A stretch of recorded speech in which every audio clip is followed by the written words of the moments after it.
Oh, okay. Let me just peek at the chat here. I definitely see a couple familiar faces, which is lovely. We've got Ontario, we've got Saskatchewan, Calgary, Ottawa, Saskatoon, Fredericton, Moncton, Nova Scotia.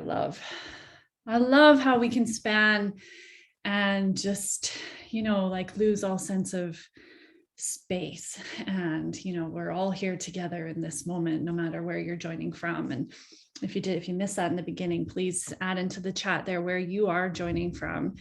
And I'm going to dive right in. So welcome, everyone. Thank you for joining me in a dance. And we're going to move through some stuff today for sure. My name's Sandra Payne. I think you all can read that. And I'm sure you've been led here in some way and have seen my name a few times. So I am a nurse and I live in British Columbia, originally from Winnipeg, and I have been a nurse for 15 years. I spent a lot of my career working in the neonatal ICU, where after only a few short years, I found myself burned out. Although at the time I didn't recognize that. I didn't even know what that was. But I was exhausted. I was extremely emotionally triggered and overwhelmed and just easily set off in sadness and anger. Eventually found myself becoming quite apathetic and disconnected from the work I was doing, feeling hopeless and helpless and kind of like, what's the point? What's the point anymore? Nothing ever changes. Just this real helpless, powerless feeling. And ultimately I was just miserable. I was miserable in my home life, but at work, like most of us, I could put it on, and I did really well to do that. So, but after about 4 years in the NICU, and we had a couple traumatic incidents that left me really, really drowning. And so I left and to see if the grass was greener somewhere else. And it definitely was, but the pain and the grief and the trauma that I had experienced, it followed me. And I did eventually land in the community where I really shined, doing what I love in program development, teaching, and helping people with chronic disease to create sustainable changes in their lifestyle. And well, I shined when I was permitted to shine. I'm sure you all can relate to that statement, but time and time again, resources were pulled, and prevention, like illness prevention, disease prevention, and this type of work that I was doing just was not a part of the priority in our healthcare system. And helping people truly heal and deal with the stress, the emotions, the overwhelm, the grief that happens when you have a diagnosis, and the trauma that they've experienced in their life. It was not what working in that system, in this system was about. And what I know now is I can coin that as a moral injury. And in 2019, when I was returning from my last maternity leave, it became the final straw for me. And I had been, working my ass off as the team lead of the clinic I was in, and we had created this just freaking amazing, robust program to really serve people in the ways that myself and my team believed that these people deserved and to be served and treated, and they cut the whole thing. And I was devastated, and I just knew that I couldn't go back and do it again.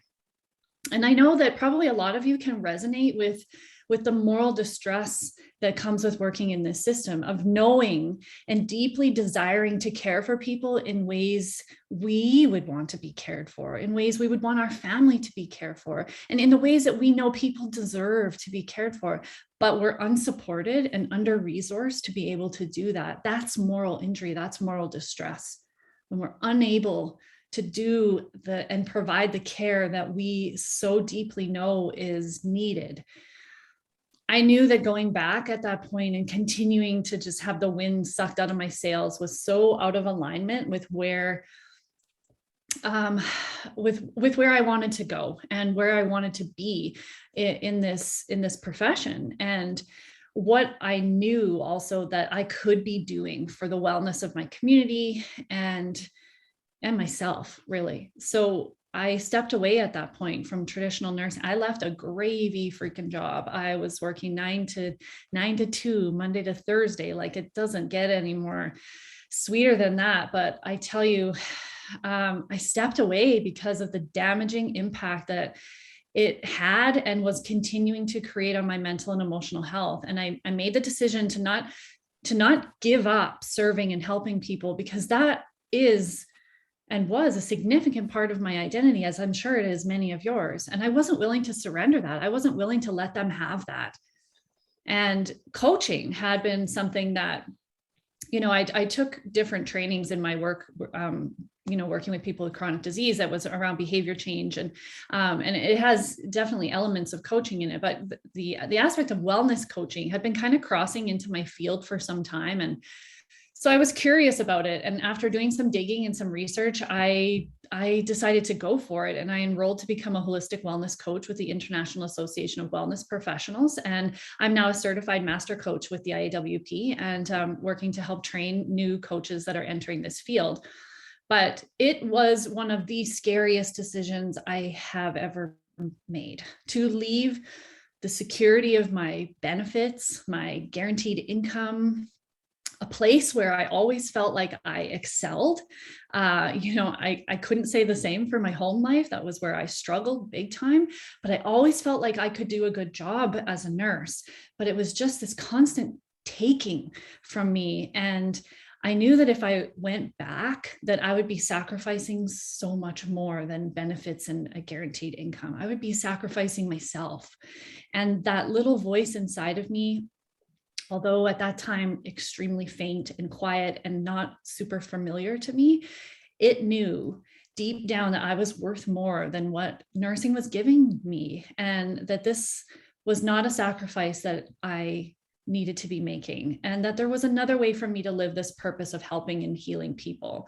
And just to be clear, I'm not here to tell anybody to leave nursing. That's, we need nurses. So I'm not in a position or even wanting to tell you what to do. You come to the decision as to what is right for you.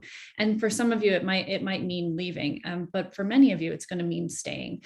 And that's what we're going to kind of get into today. So I like to share that part of my story. And I will also open the invite too, if anyone here is interested in coaching, if that has been something that has been dropped into your field and you're curious about it, please don't ever hesitate to reach out. I'm happy to share what my experience in that realm has been like for me. But that's not the purpose of today. So last year, in 2020, as we were kind of getting into the thick of this global crisis, I could see the writing on the walls. I mean, nursing was hard enough, right? Our healthcare system has been a disaster for some time now. We've been unsupported and dismissed and abused for decades, if not centuries. But then we added in the added stresses of COVID and these intense expectations, the constant changes, the lack of control and predictability, even further short staff because there's so many people off, further isolation in our struggling and our suffering and all the fear and uncertainty that was coming. I mean, I could feel the stress and the emotional overwhelm, and it still is among us, but it was rising up like this tidal wave. And then I was watching nurses start dropping injured one by one onto stress and medical leaves. And I could see so clearly that the longstanding issues that I faced as a nurse, and many of us have for decades, were not improving. And in fact, this crisis was pushing it all to the surface and all of us to the edge.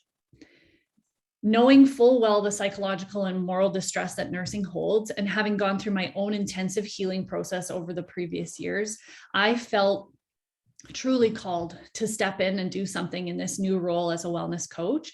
And so I took all the tools I learned on my personal journey and all that I had collected from the programs and the teachers that I had found and learned from along the way. And I created a program exclusively for nurses, which is called Nurse RX.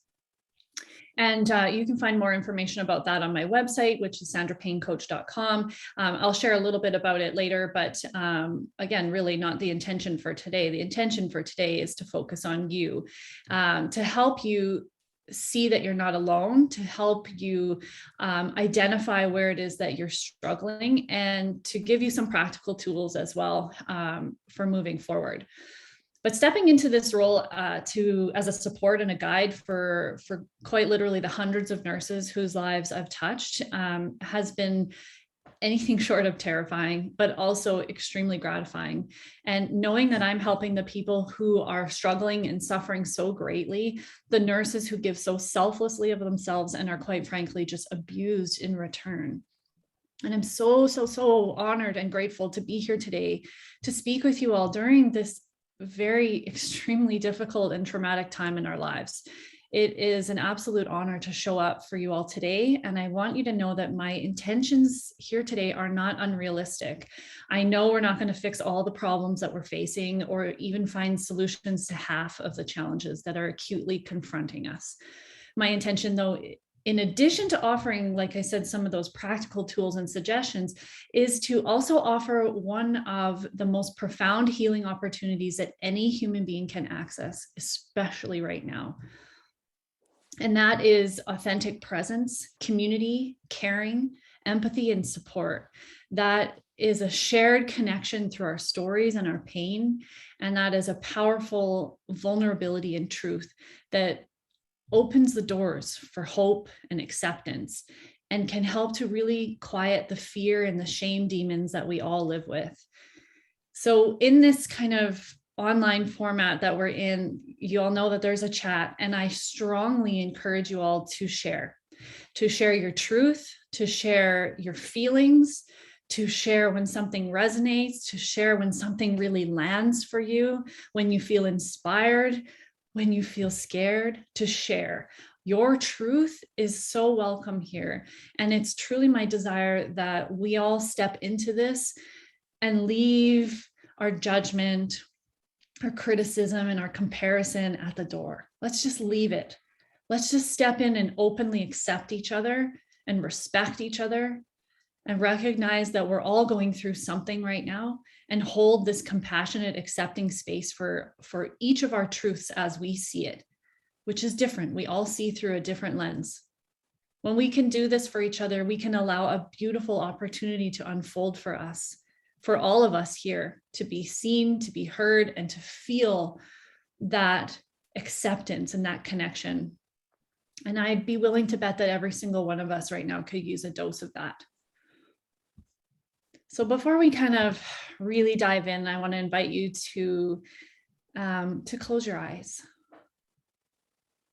And if that's not comfortable for you, you can gaze down at the table or the floor or your lap, but just have a soft downward gaze, so you're not stimulated by the computer or other things that are going on in your external environment.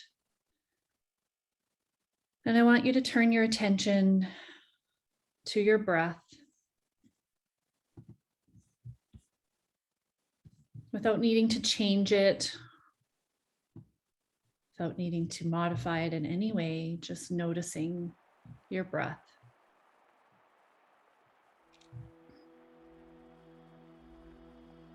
Noticing that air coming in through your nose. Noticing it, how it fills your body. Does your chest rise or your belly? Just notice. Notice the temperature of the air as it comes through your nose. Notice what it feels like as it travels down the back of your throat and into your body.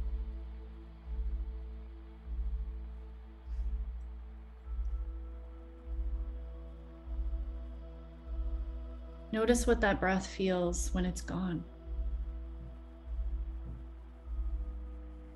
When your body is empty of that breath, what does it feel like?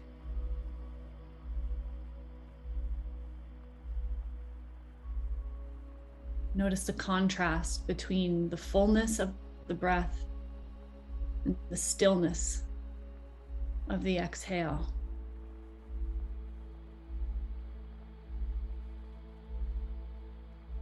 Notice the fluid nature of your breath coming in and out.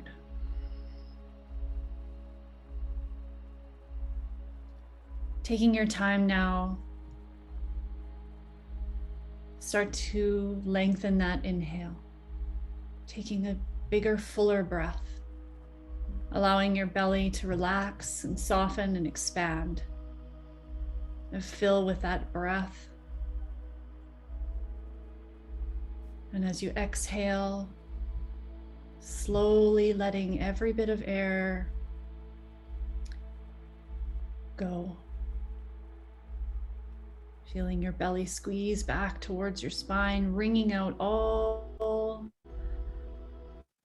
that you're hanging on to.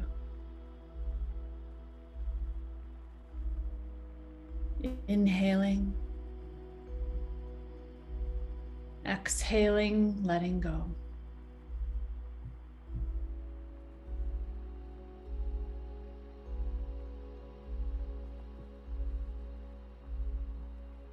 Just noticing what is here for you right now. If there's emotion, there's no need to change it, judge it, wish it away. Just welcome it in. However you are, wherever you are, it's all welcome here.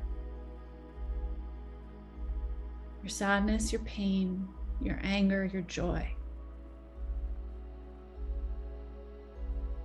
Breathe into it.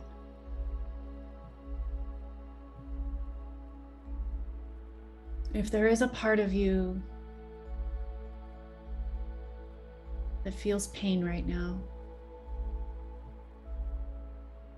I want you to send it some love. Offer that part of you compassion, acceptance.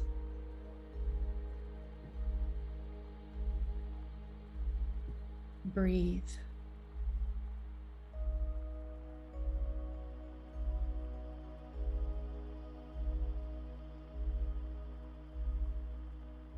Allowing your attention to flow back to your breath.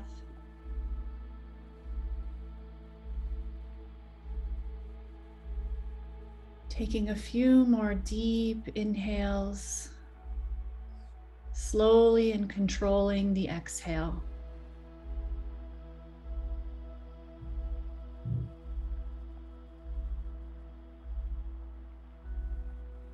And when you're feeling ready, you can start to wiggle your toes,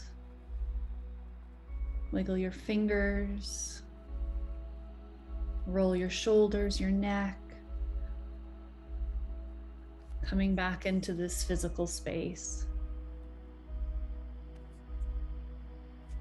Landing your eyes on something that brings you some joy, some ease, some form of peace and contentment. And just rest there for a minute before you come back.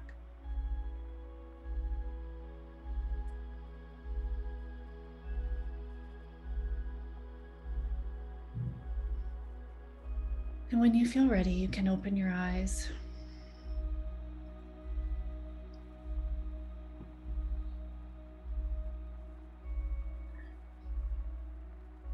You'll see up on your screen a question, because I want to check in with you.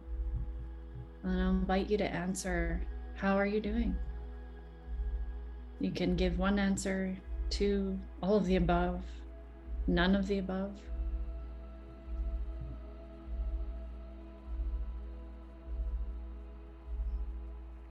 I know you can't see the answers right now. I will share it as soon as the majority have responded, but as I see it coming through, exhausted, overwhelmed, yeah, lost.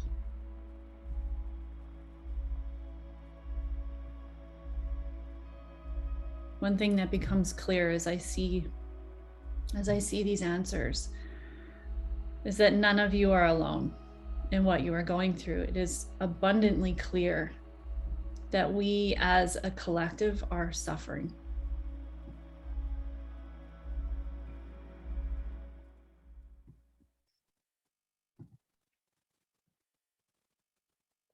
I'll just leave it here. One more second here. And I'll share it. So that was about half of us that answered. So you can see those responses there. Just before I continue, I'll just invite you, if you're unmuted, to mute yourself, just so that there isn't any background noise that can be distracting for others.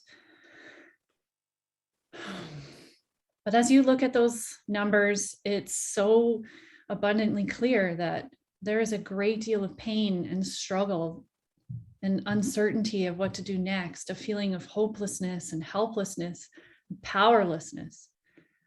This wave, this tidal wave that feels like it's crushing us, we're all feeling it. It may be different. We may hold different beliefs and different fears, but we are all feeling the weight of this collective trauma wave that is drowning us, swallowing us up. My story that I share is really, if you've ever heard of the hero's journey, and the hero in my story, as it is in each of your stories, is always ourselves. The hero's journey is a bit of a map of how we go from a place where we fully recognize that we need to change something in our life and the different phases that we go through as we seek that change. I would wager a guess that many, if not all of us here today, are in a place where we see very clearly that our life is not going the way we believe it's intended to. Something doesn't feel right. We're in a phase of struggle, and we recognize that this is not how we want our life to continue. This internal calling, or the signals that we receive that tell us that things are not going the way that they're supposed to be, that things are out of alignment in our life, this call is often ignored many, many, many times over. Maybe some of you can acknowledge right now that you have known things are not going well for you for quite some time. Our body is constantly communicating with us, and those little signals show up for all of us when something is misaligned, when something's not going well. The problem is that we've become so accustomed, and it's become so normalized to feel stressed and to feel struggle that we ignore these little signals. We push them away, or we numb them out with substances or food or busyness or Netflix or social media. And we tell ourselves soon, it's not a good time right now. And we continue to push ourselves and strive to meet the expectations of the various roles that we play in life, not just nursing, while dismissing the needs that we have for ourselves. Most of us on this journey, this hero's journey, most of us will ignore those signals until you either hit rock bottom and your body forces you to listen, or somebody comes into your life who opens the door, who offers hope, who offers a chance and some guidance and support.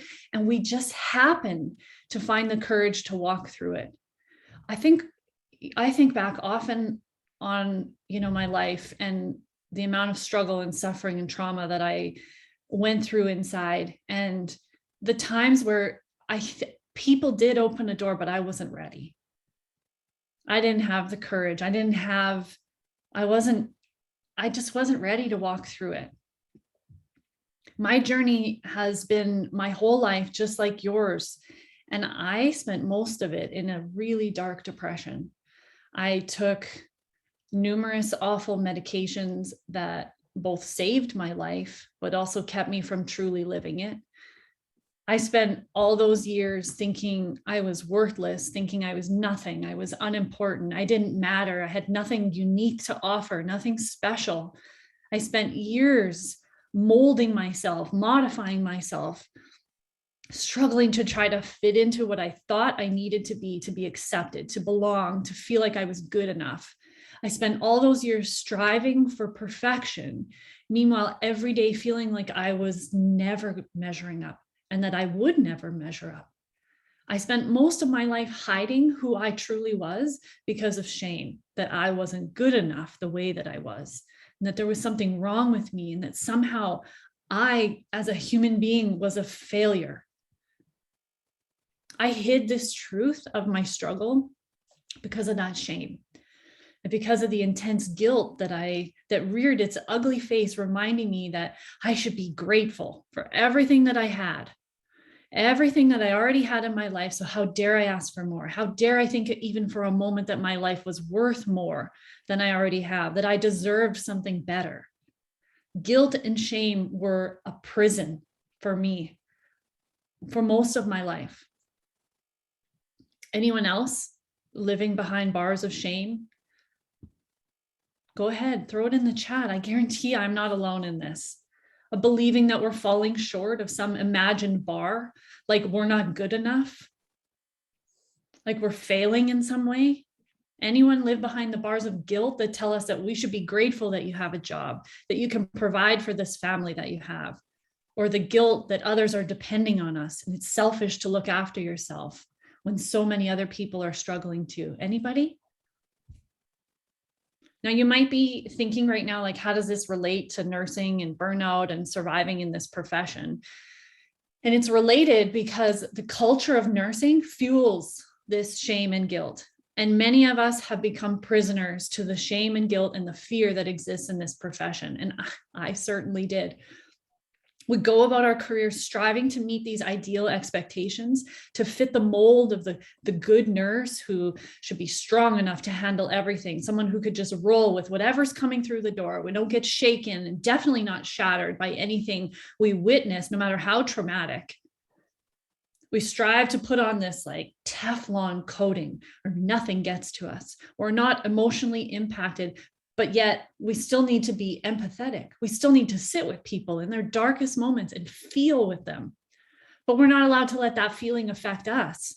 We're supposed to have our hearts wide open to be there for people, but we're also not supposed to let any emotion in or out.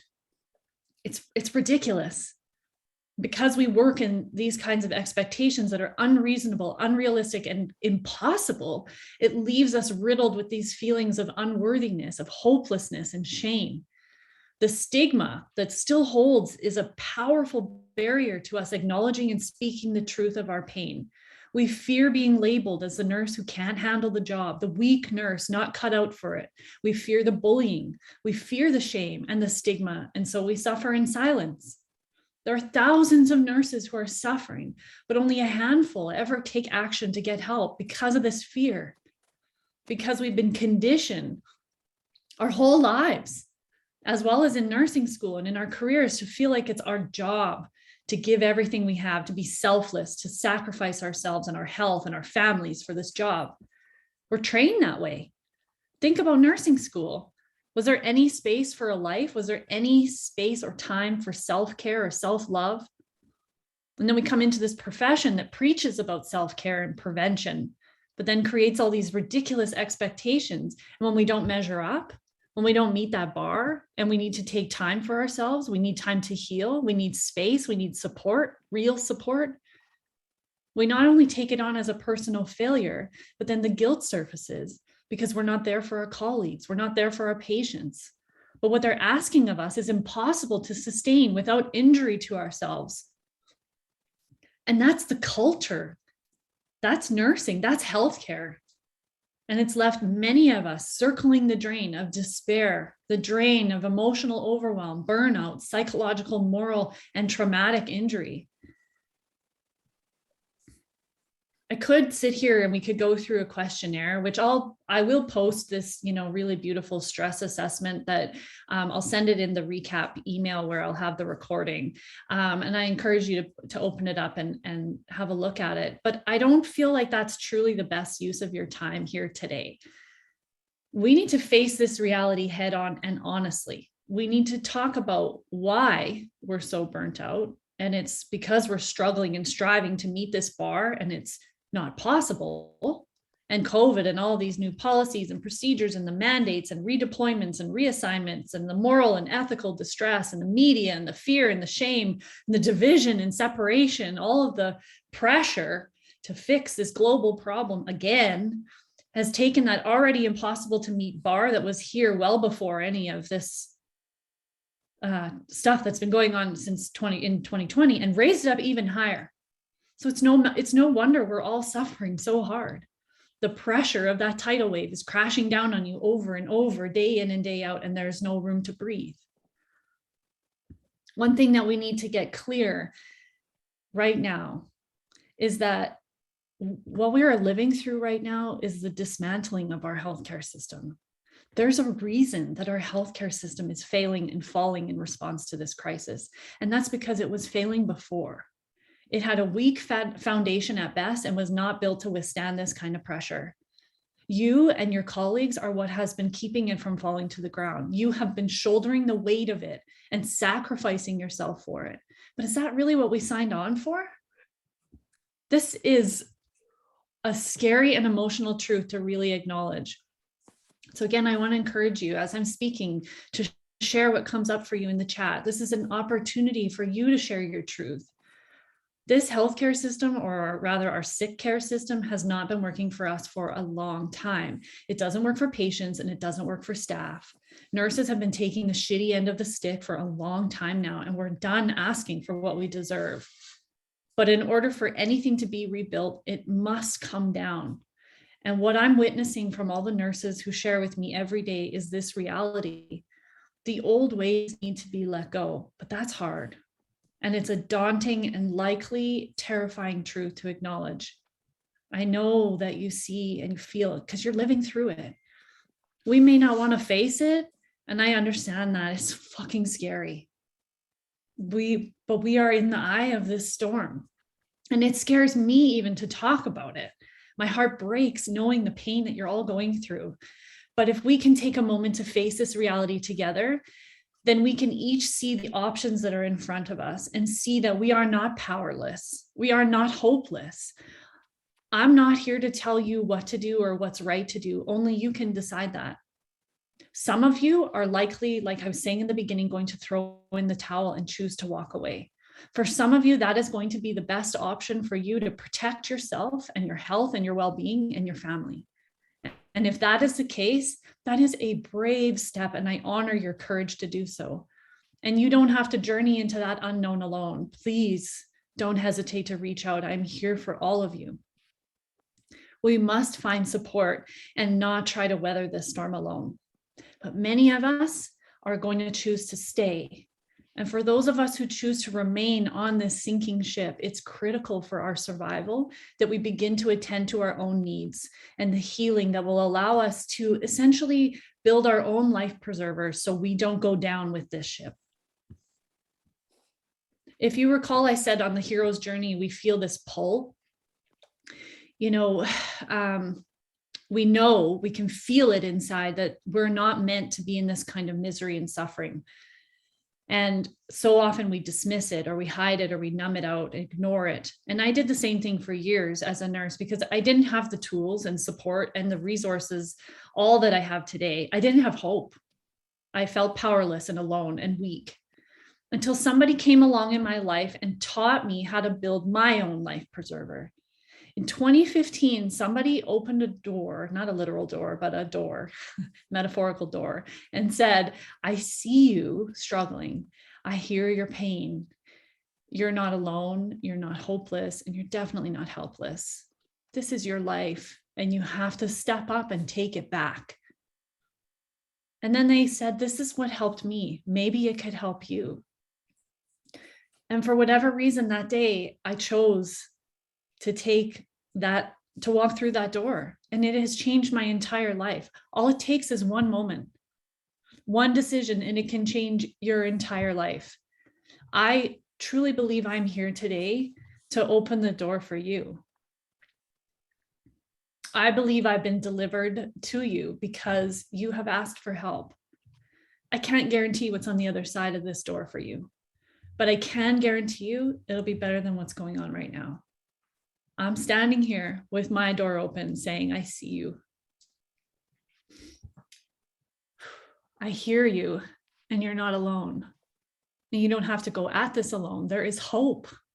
You have the power to take back control of your life.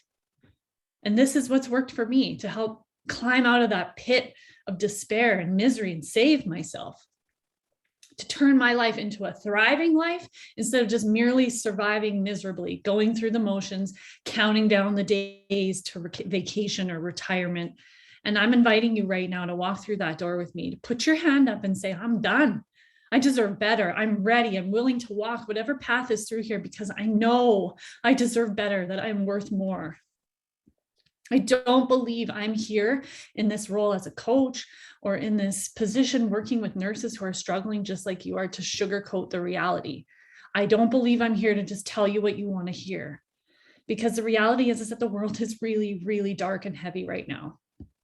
And the reality is that many of you are being faced with huge decisions that will impact your life in huge ways. And the reality is that the chronic stress we've been experiencing for years and ignoring, it's come to collect its bill. I do believe, though, that I'm here to open this door and offer you a ray of hope. I'm here to teach and guide and to help you build your own life preserver. Sometimes when we're drowning, when we're so deep in the muck of the mess of our emotions and our stress and our pain and our fear, we just simply don't have the capacity to build that on our own, which is why we need support. We need each other. We need to build community where we can do it together. Because just because we can do this stuff on our own doesn't mean we should. And it doesn't mean we have to. And it's so much easier to do it when you are with others in your corner who are supporting you and cheering you on and lifting you up and helping you, remind you, to pull you back to where it is that you want to go. So what comes next on this hero's journey, if you choose to walk through this door with me, is you're stepping into the unknown. What? I don't know. Give them a bottle if you have to. I can't see who's unmuted, and you totally startled me, but I do see one unmuted, but anyways, if you're unmuted, please hit your mute button. Was like, anyways, where was I? But saying that you're stepping into this uncertainty, and I kind of chuckle because I feel like as nurses, it's kind of what we do, right? It's kind of what we do is to step into uncertainty and unknown. This time, though, what's different is that you're doing it for you. And the journey and the path at this point forward, should you choose to make a commitment to taking this road, to coming through this doorway, to building your own life preserver, it's going to be full of a lot of trials and challenges, difficult conversations, scary decisions. That's for sure. That's guaranteed. But it's also going to be full of growth, new connections, relationships, new skills, new practices, new perspectives and mindsets. It also is likely going to take you through a period of grief as you let go of some of these old patterns, these old ways, these old parts that you've identified with, but that have never really fit or haven't been for some time. And it is so, so, so critical that you do this work and take this journey with support, whatever that looks like. Otherwise, it's like finding your way in the dark. But with support will come so many beautiful revelations and these new connections and relationships and these gifts and transformation of your life into what you dream and desire it to be supported, respected, connected, valued, appreciated, and to live life in a harmony and balance and joy and peace instead of this chaos and anxiety and fear. Now, of course, there's no way we're going to take this whole journey here tonight. This whole journey is probably for the rest of your life. Should you choose to walk this path, should you choose to say, I deserve better, I'm worthy of more, and I'm ready to take back control of my life. Today, though, we are going to walk through that door and take some first steps. And the first thing that we really need to come to grips with is that this is the long game. It's full of tiny steps over time. We didn't get to where we are right now overnight, and we're not going to change it overnight. This is the long game, the marathon. We have to think of it in that way. Otherwise, the expectations we hold for ourselves will get so suffocating because we want it all to change fast. Our impatience will get the best of us. We have to accept that in order to create this life we deserve, full of joy and passion and harmony and peace and balance and love and relationship, connection, laughter, beauty, acceptance, compassion. In order to create that for ourselves, it takes a commitment for the long game. It's 1,000% possible, but it takes a commitment. And if you're not ready to make that commitment today, that's also okay. Don't leave. You don't have to go just because you're not ready, because someday maybe you will be, hopefully. And if not, that's also okay. Wherever you're at in your journey is where you're at. You don't need to change that unless you want to, unless you are ready. And then, but no matter where you're at, stick with us here, because I guarantee you're going to take away something that is going to help you, and to help you feel equipped to weather the storm that we're in and that is still yet to come.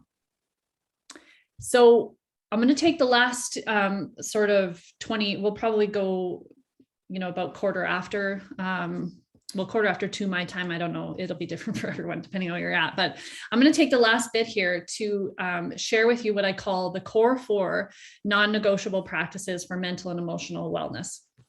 And I'm also not going to encourage you to do all of these unless you feel extremely motivated, energized, and confident to do so. I want you to remember this is the long game, right? And we are going to be successful, and we can create sustainable change one small step at a time.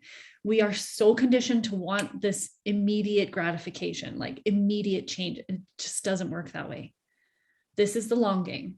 So I'm going to introduce these to you, and I want you to, as you're listening, is to land on one that really feels resonant to you, really feels like that's something I feel motivated to do. That's something I feel inspired to try, and confident that I could try to integrate that into my life. So number 1 is stillness. And it's about finding calm. It's about slowing down, finding quiet, finding space to recharge, to reconnect with ourselves. Life before all of this craziness was busy. And during COVID, it has been insanely chaotic psychologically. And the psychological stress has been huge. And we are struggling with our internal landscape and the pain and the fear and the anxiety of everything, that many of us are turning to mindless ways to try to escape, to try to turn down the dial of what's going on inside of us. And I talked a little bit about this already, but 2 of the predominant ways that many of us are numbing out is social media and Netflix, but there's also many other things that we turn to. And although these things can offer certain amounts of pleasure, I'm not saying I don't mindlessly scroll through social media, please. I catch myself daily doing that, or, getting sucked into totally trashy TV, just to turn off the experience, because it's a lot. It's overwhelming what's going on inside. And so although these things, they do offer this effective distraction from what's happening inside of us, when it's an ongoing pattern of disconnecting from ourselves and our experience, that's when it becomes a problem. When we don't allow ourselves to experience the fullness of our emotions and take the time to listen to ourselves, then those signals, they get louder and the emotions tend to intensify, and we're more easily triggered. Your body is asking for your attention. Mindfulness and meditation are not the same thing. So first of all, mindfulness is a state.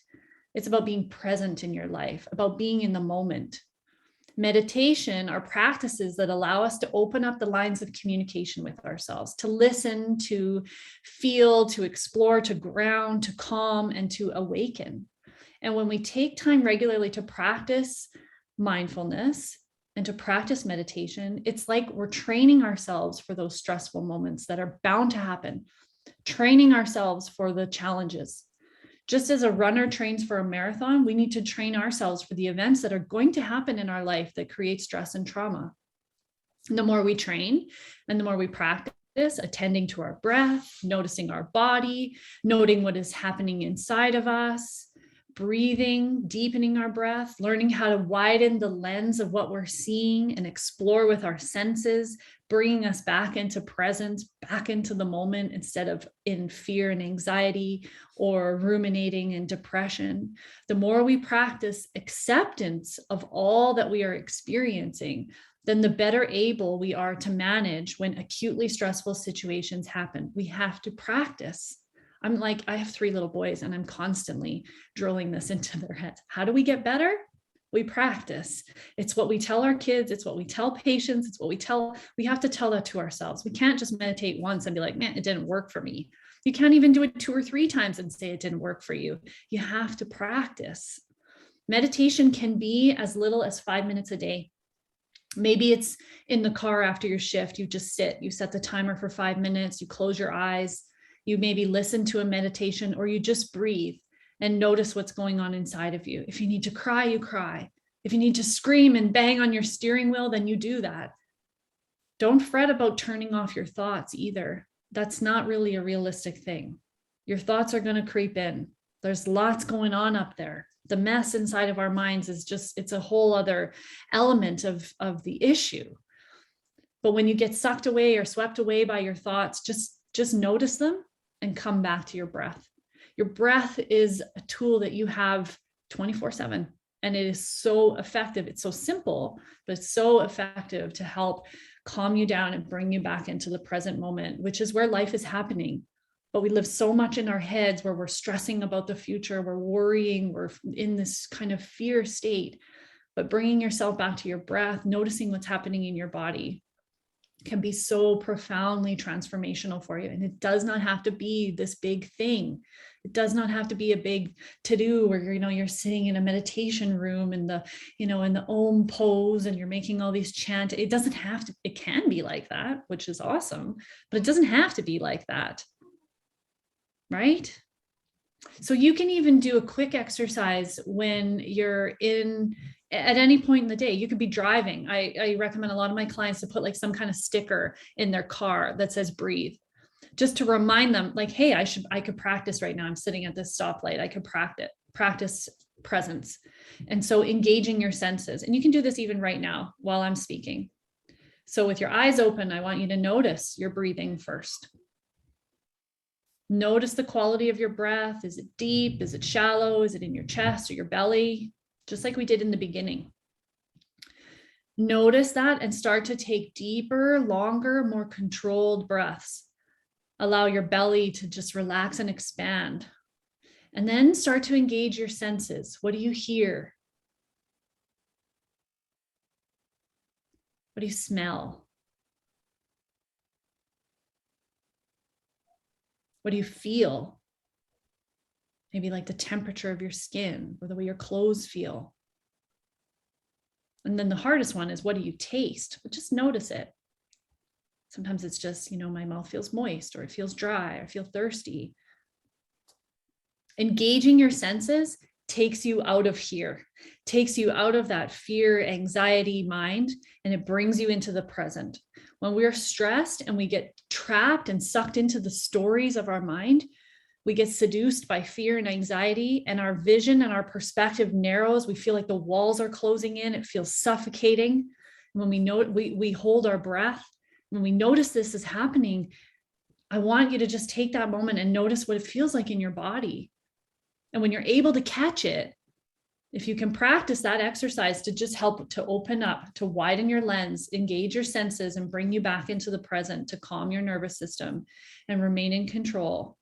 And you can have a different response to things that are happening in life. And that can take a minute to do. It can take in an instant, really a few seconds, to experience the relief and the space that's created when you just start to pay attention to your breath. It takes you out of here and into here.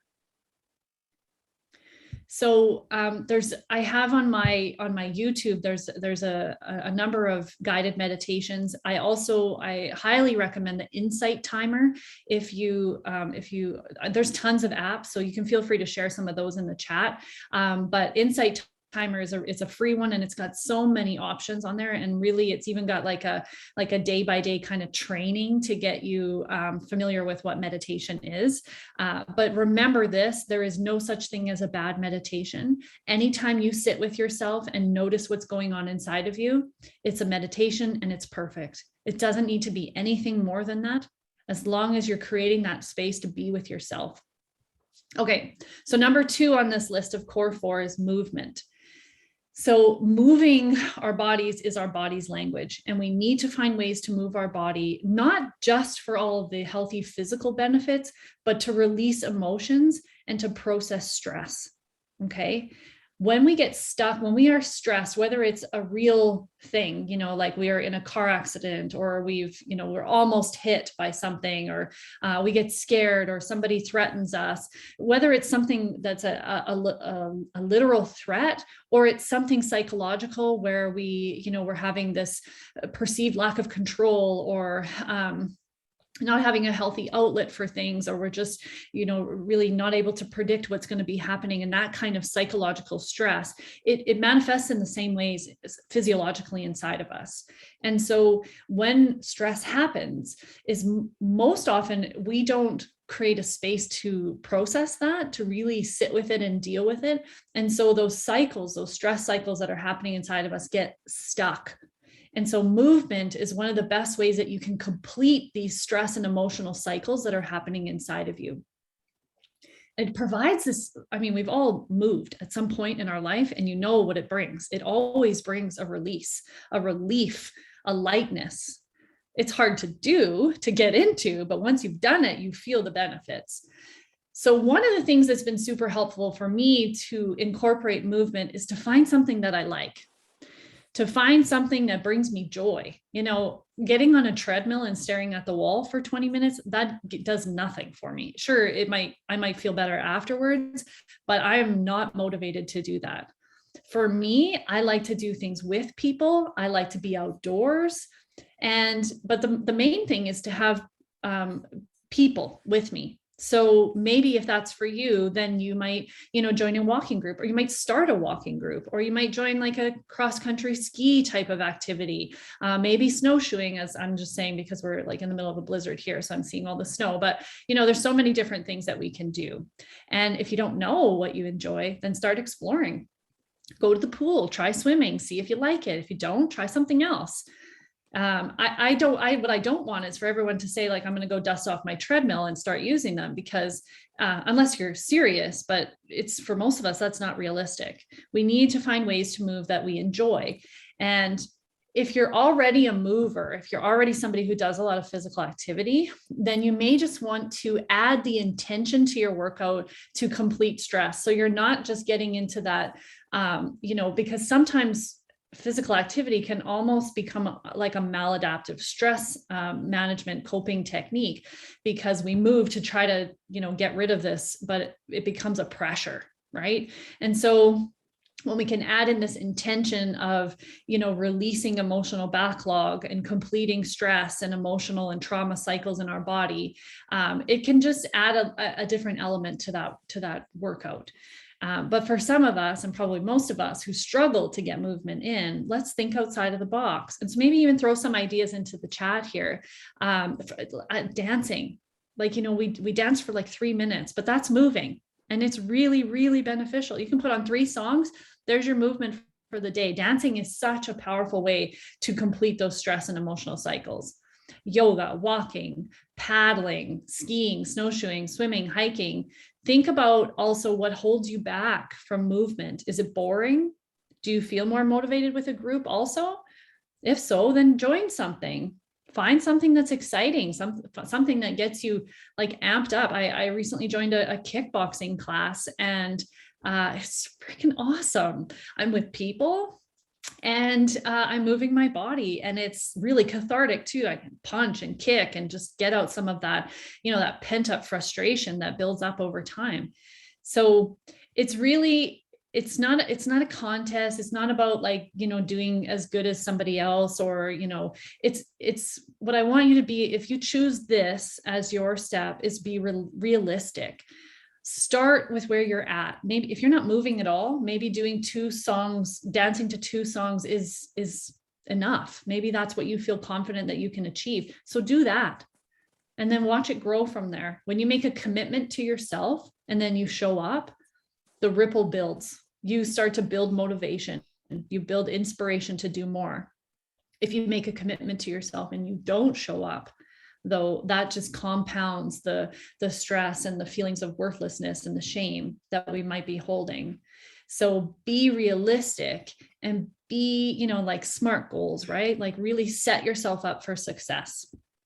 Okay, number three is pleasure. So here's a big question, but what brings you pleasure in your life? This is, of course, self-care, but I don't like to use that word. I don't like all the attachments to it, but what I refer to it as is leaning into the yes of your life. And sometimes we don't even know what this is. And so I encourage my clients, I encourage just about any time I do a talk for people to do a pleasure list. So I like to think of things in life as having either a yes or a no feeling.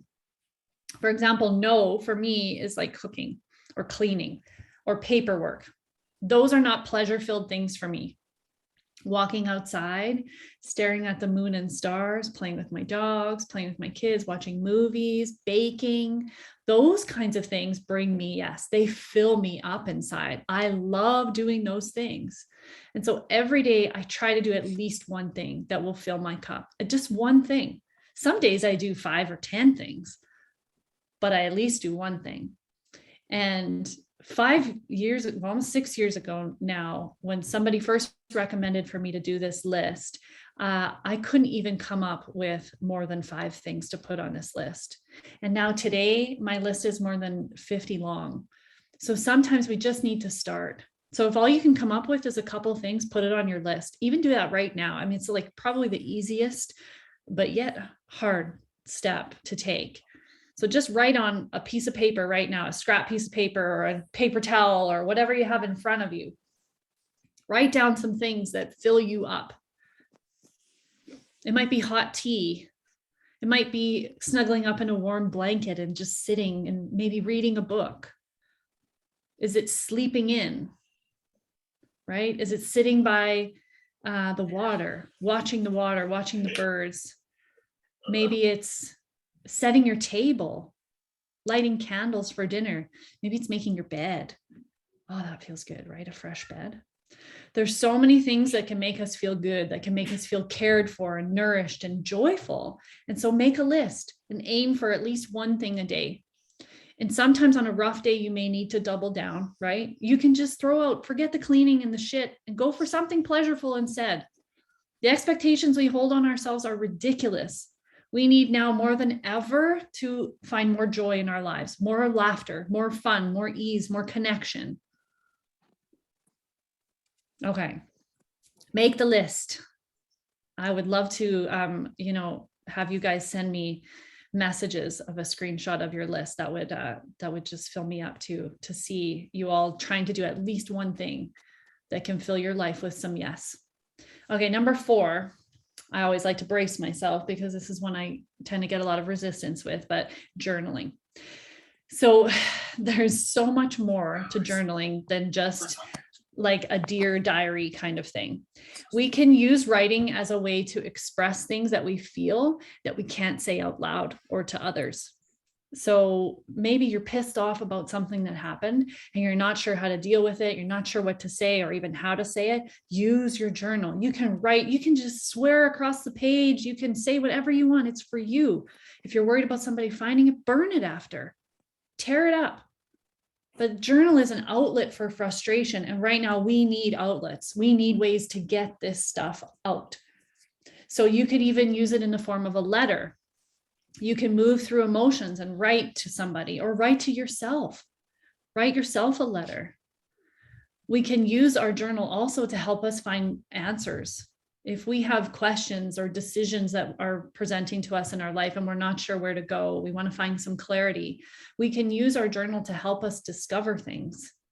And it can help us discover who the heck we are underneath all of these layers of stress and grief and fear.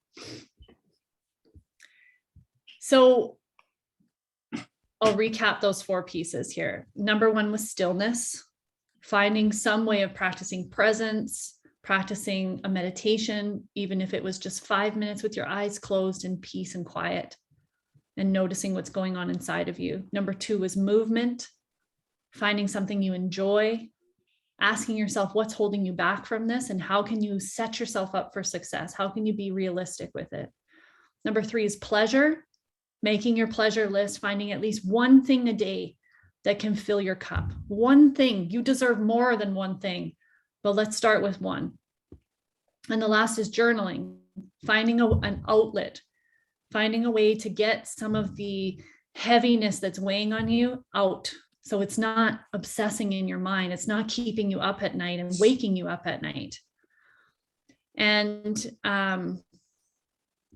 the thing is like, you know, even when I share these things, it's not like I'm not telling you anything that's, you know, earth shattering. Like, I'm sure all of you have thought about these pieces. You know, we all know, I think we all at this point know that journaling and meditation and and movement are important pieces, right? So I don't feel like I'm sharing anything with you that you don't already know.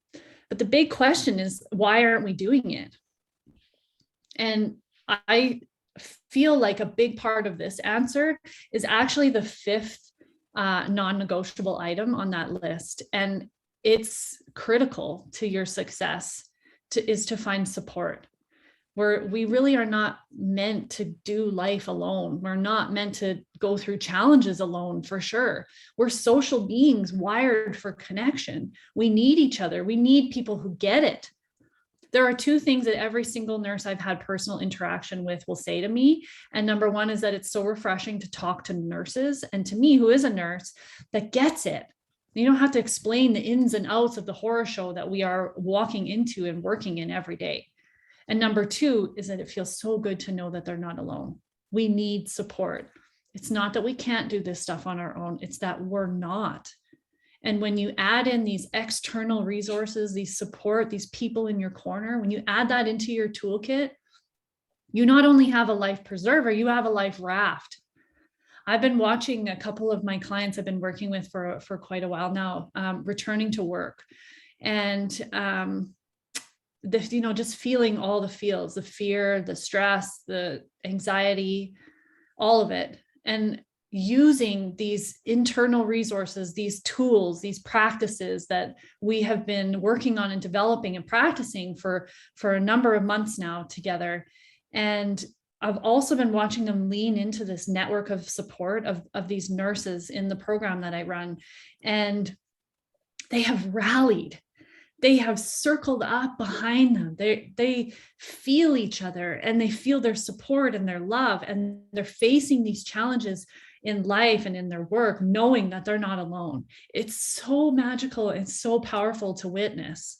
And when you have that kind of support, you can literally go out and take on anything. Nothing seems impossible or hopeless anymore. I don't just tell you this stuff because I think it's like a magic cure and that it's in any way easy shit to implement, because it's not. We are living in an extraordinary time.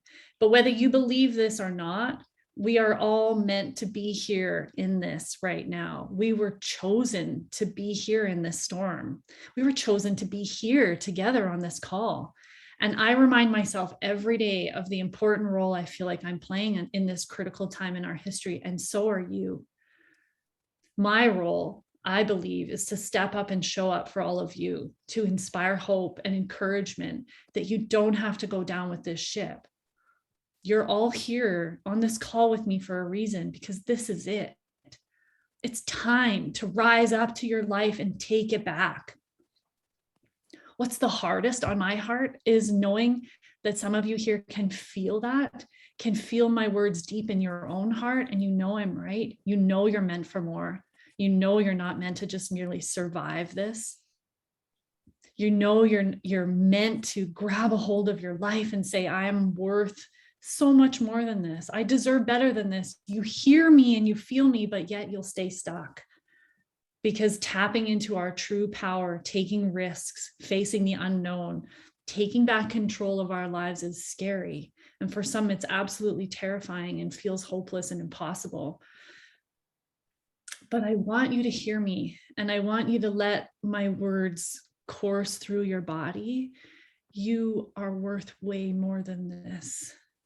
The journey from this moment forward, it's not easy, but it hasn't been easy. But it doesn't have to be that way. If I can find my way through all the muck that I went through, to realize that I'm not intended to wake up every day dreading and hating my life, if I can do it, so can you. I'm no different. I'm just a few steps ahead.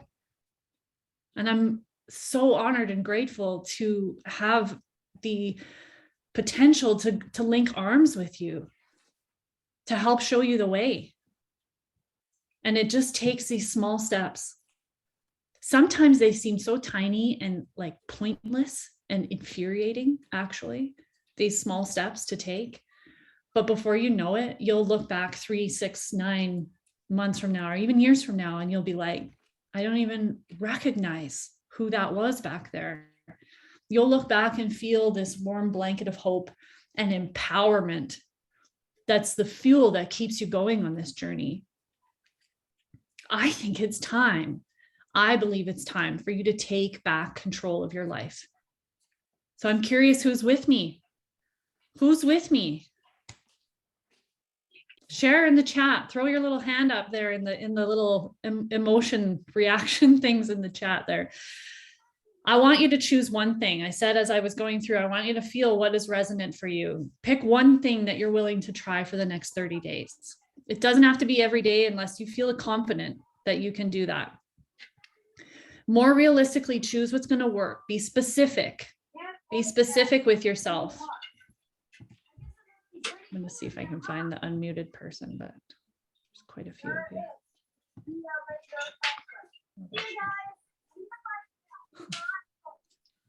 I don't know. Sometimes it's tricky to navigate Zoom. It's all good. So share in the chat, if you will. There's so many messages here, and I'm going to have to, I was not able to keep up with it, but I see some people adding in. Yeah. So share in here. What are you going to choose? What are you going to choose? What feels right for you? And I'm also going to pop in the chat here a link to invite you to find some time to share with me one-on-one, if that feels right for you. So as a gift for you being here, or if you're watching the replay, I'm inviting you to find some time to sit one-on-one with me, to dig a little deeper into what's happening for you, and also to give you an opportunity to ask me questions about the program, about the full program, if that's something you're interested in. The next group is going to start in January, so there's still some time, but I've opened up my calendar for the next few weeks before I take a bit of a vacation over Christmas and disappear into the bush. So I've opened up my calendar, and I would love to have some time with some of you, or I mean, all of you really, but realistically, my kids were like, what if everybody books a call, Mom? Then you'll have no time. It's like, well, realistically, not everyone will, but it's open for you all. So it really is truly just such an honor that to be here, to have this opportunity to share with you all. And you can expect an email from me either probably later today with the replay, and with some other resources that I'll pack into that email for you too. And please don't even hesitate for a second. If there's a part of you that feels like there's something here that maybe, you're curious of seeing what is down this path with me, don't even hesitate, book the call. There's no obligation to join anything. It's just a chance for us to explore each other, to see if this is the right fit, if it's the right fit for you, but also if it's the right fit for me. Because ultimately that relationship is so important to creating success and to creating the change that you want to create. So I love, I'm just seeing all those things coming into the chat here, playing music at the, oh, yeah, you know what? Somebody did that. Kathy is her name, but she was getting her nurses to dance at the nursing station. I think what a powerful thing that would be, right? Yeah. And I see some people saying some meditation, dancing. Yeah. Amazing. Amazing. If you need to go, again, I'm so grateful for you taking the time to be here. I trust that you found this hopeful and inspiring, and that you're leaving with at least one thing that you can try to tackle to step you in the right direction. And if you want to hang out for a few more minutes, I'm going to share a little bit more about the program, just to give you some of that information that might be maybe curious to you at this point. So if you do have to go, I wave goodbye. And if you're sticking around, I'll just start talking about it. So the Nurse RX program is a 12-week group and one-on-one program. For 12 weeks, we circle up together. It's all women. It's a small group, and I don't take any more than 10, but it's usually been around 6 to 8, all nurses. So they all get it. They all know what it's like to be a nurse. They're all women, so they all know what it's like to be a woman too, because you add those together, it's a really unique level of expectations that we hold on ourselves. And we get together every week for 12 weeks. There's a ton of content, so a lot of teaching, but also a lot of interactive exercises and practices that we'll engage in together. Everything is housed in an online secure platform, so the calls are recorded if you can attend them live. So you can find the recordings plus other videos, other guided meditations. I'm a Kundalini yoga teacher, so I record a Kundalini practice that combines and complements the content and the topic of that particular week. And all of that is there for you for life. Well, that's what they say anyways, for a long period of time. So you can access that content because there's a lot.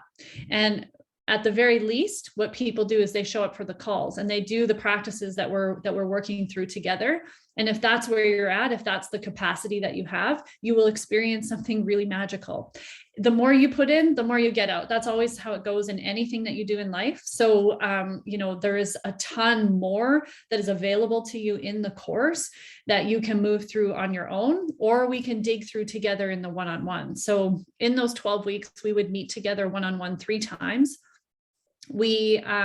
So for 2 of the sessions is where we dig into whatever is personally challenging you at that time. And for one of those sessions, we engage in a practice called aroma freedom, which is something that I encountered a couple of years ago, and I took training to become certified in it.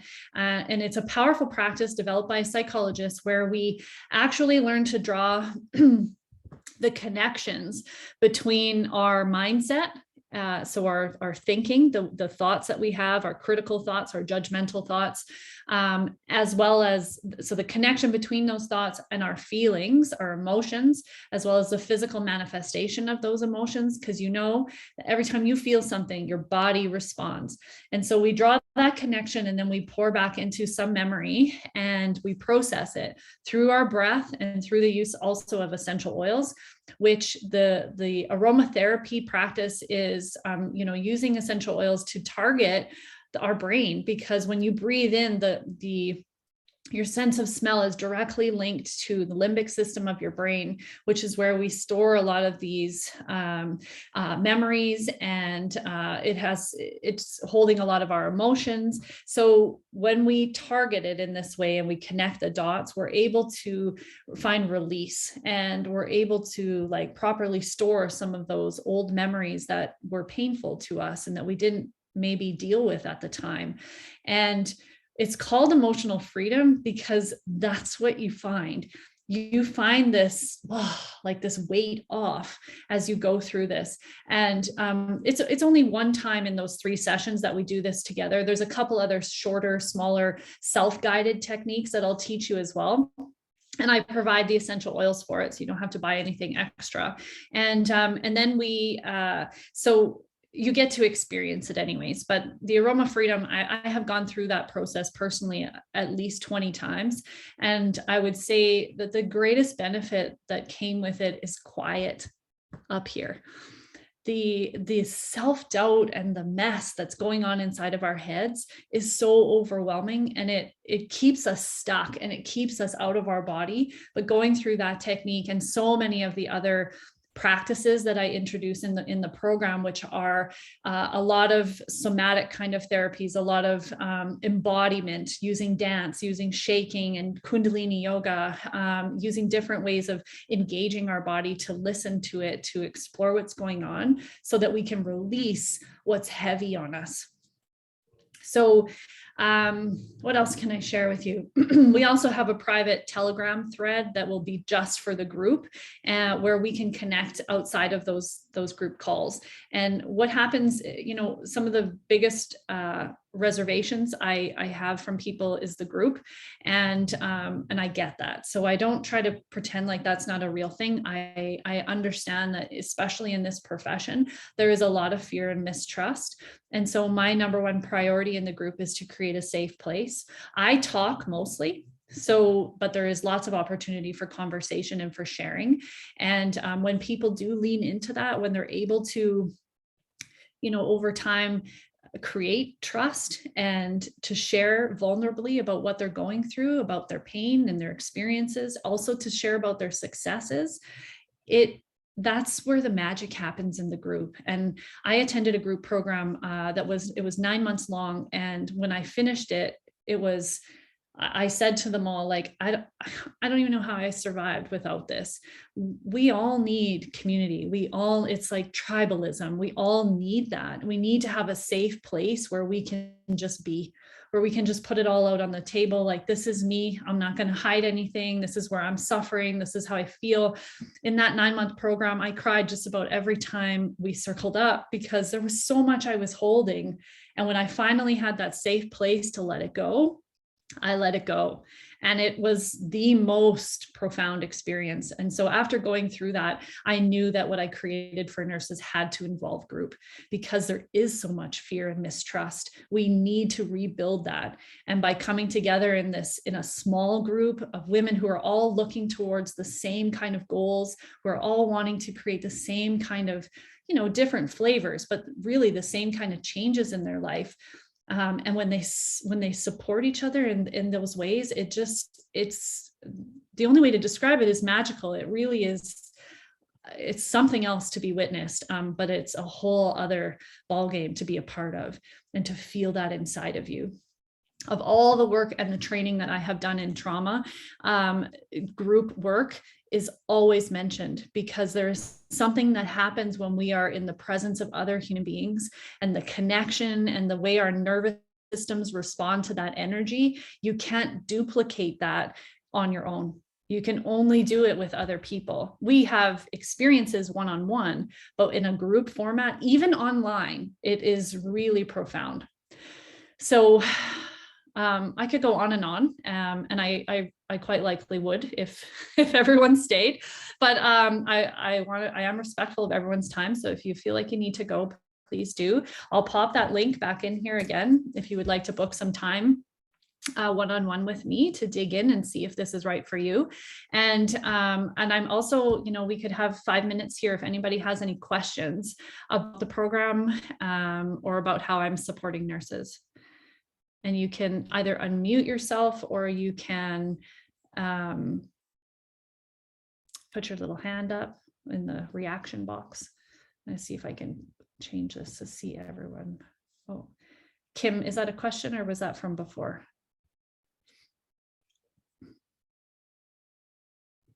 Maybe from before. All right. Yeah.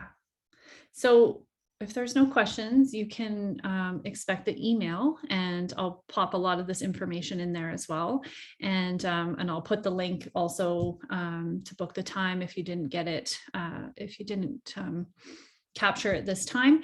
And please know that at any moment, at any time, you can reach out, that I'm an open door. I'm here to support you in any way I can. Yeah, rough dates. I said early mid-January. Does that make sense? I feel like it'll be a Wednesday. I feel like 13. I don't know why, but that's what I feel like. So if you have a calendar in front of you, you can tell me what is the 13th a Wednesday? Anyways, I don't even know if you're still here, Jessica. I don't see your name. Oh, yeah, there you are. Now I see you. So yeah, so let's go. Let's finish up for today. And please, you can find me on Facebook. If you're not already in the Surviving Nursing Facebook group, go head over there, and you can message me there, or you can always shoot me an email or find me online, which again is sandrapaynecoach.com. And I wish you all just a beautiful day. We have a hoopla of snow outside. There is no charge for the one-on-one. This is just an initial time for us to meet. Somebody just asked, but it was directly to me, so you didn't see the question. There's no charge. Any fees that happen are if you join the program, but this initial session is free. It's just for us to see if this is the right next step for you. So just sending you all of my love, and again, so grateful for you taking your time to be here with me and with all of us today, and wishing you all the best. And I hope to connect with you all sometime soon. Have a wonderful day.